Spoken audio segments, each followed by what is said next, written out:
तद्भव और ये तत्सम का ट्रिक है। और तद्भव उसे कहते हैं जो संस्कृत के ज्यों के त्यों शब्द लिखे जाएं उसे तद्भव कहते हैं। तत्सम जो संस्कृत से बिगड़ते हुए शब्द जैसे पाली, प्राकृत और अपभ्रंश हिंदी में लिखे जाएं उसे हम तद्भव कहते हैं। तत्सम संस्कृत का ज्यों का त्यों रूप होता है। तद्भव अशुद्ध शब्द होते हैं। जैसे तत्सम पहचानने का ये ट्रिक है जो एग्ज़ाम में पूछे जाते हैं, बहुत पूछा जाता है। जैसे इसमें दिया है छा। छा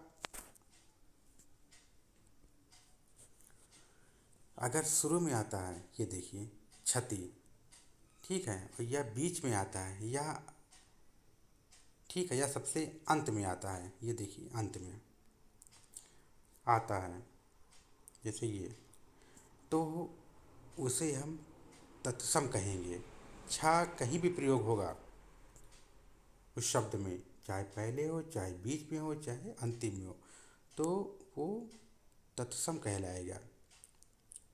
पहचानने का ये एक तरीका है। फिर दूसरा नियम है तत्सम में वाह। वाह है, वाह वाह, तत्सम में वाह, वह शब्द में कहीं भी हो तो हम उसको जान जाएंगे ये तत्सम है। और बा अगर आता है पहले, बीच में या बाद में, ठीक है, कहीं भी आता है तो वो तद्भव हो जाता है, तद्भव, ठीक है। ये देखिए पहले पहले ये आया वाह, वाह आ गया, वर्णिक, वर्षा, वक, वर्णिका, वर्षात, वगुला आदि ये शब्द पहचानने की ये तरीका है। वाह अगर आएगा तो वो तत्सम होगा, बा अगर आएगा तो वो तद्भव हो जाएगा। आगे देखते हैं, ये तीसरा नियम है।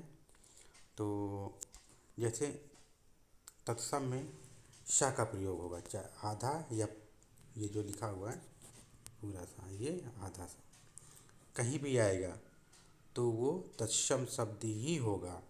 और सपेरा वाला सा आएगा तो क्या हो गया, वो तद्भव हो जाएगा लिखा हुआ। जैसे तद्भव से सा का प्रयोग किया जाता है, तद्भव में इस सा का प्रयोग किया जाता है, सपेरा वाले सा का प्रयोग करते हैं, जैसे ये एग्जाम्पल दिया हुआ है।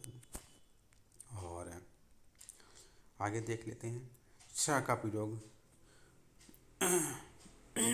आगे देखते हैं री का प्रयोग, ठीक है, और री का प्रयोग तत्सम शब्दों में किया जाता है, ठीक है। री आएगा जैसे श्रृंगार, ये इसमें री लगा हुआ, ठीक। और ये प्रयोग अगर होता है किसी भी शब्द में तो आप ये जान लेना कि वो तत्सम शब्द ही है, ठीक। तो ये पहचानने का ये तरीका, ये चौथा नियम है। और पांचवा देख लीजिए विसर्ग। विसर्ग आप जानते ही हैं, विसर्ग का प्रयोग जैसे विसर्ग, ये विसर्ग है, दो चिन्ह लगाते हैं, आ अंग विसर्ग होता है। और ये देखिए विसर्ग का प्रयोग उन्हीं संस्कृत शब्दों में होता है जो किसी हिंदी में उसी रूप में प्रचलित होता है। जैसे ये कर्पूर, ये लगा होगा, विसर्ग अगर लगा होगा तो समझ लीजिए कि क्या है, संस्कृत का रूप है, तत्सम है, ये तत्सम है। और ये जब ये विसर्ग हट जाएगा तो क्या हो, तत्व हो जाएगा। ठीक है, ये चंद की बिंदी बोलते हैं इसे, चंद बिंदी, इसे चंद की बिंदी, इसको चंद बिंदी बोलते हैं। और ये देखिए चंद बिंदी बोलते हैं, इसे लगाते हैं। और देखिए चंद बिंदी जहाँ रहेगा वह वाक्य तद्भव कहलाएगा, वह वाक्य तद्भव कहलाएगा, ठीक। जहाँ ये रहेगा वहाँ वाक्य क्या होता है, तद्भव कहलाएगा, तद्भव, तद्भव कहलाएगा।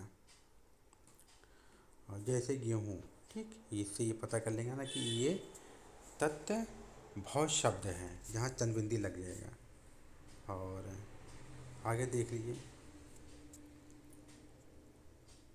तत्सम में ये सारे शब्द आएंगे, ये रा या सा वा, ये पहचानने का तरीका ये आपको रटना होगा, ये आपको याद करना होगा। फिर तद्भव में क्या क्या आएगा, रा, नीचे हलंत होगा, जा सा ये वाला आएगा। ये वाक्य में अगर पहले आता है तो वो तद्भव हो जाएगा, अगर ये वाक्य में पहले आता है तो ये तद्भव हो जाएगा। इसके अलावा जो 6 नियम है वो भी फॉलो करेंगे इसमें।